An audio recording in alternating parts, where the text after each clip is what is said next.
அனைவருக்கும் வணக்கம். இப்போ நம்ம பார்த்துட்ருக்குது அருள்மிகு திருவேட்டீஸ்வரர் ஆலயம், திருவல்லிக்கேணி. இங்கே சுவாமிகள் சுயம்புவாக இருக்காங்க. அம்மன் செண்பகாம்பிகை.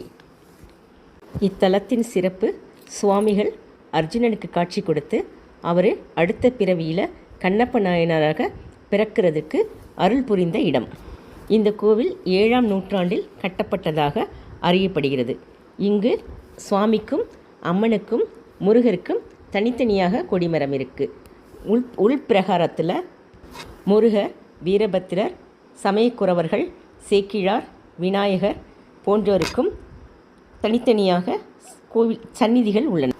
செண்பகாம்பிகை தாயார் தெற்கு நோக்கி தனி சந்நிதியில் நின்ற கோலத்தில் காட்சியளிக்கிறார்.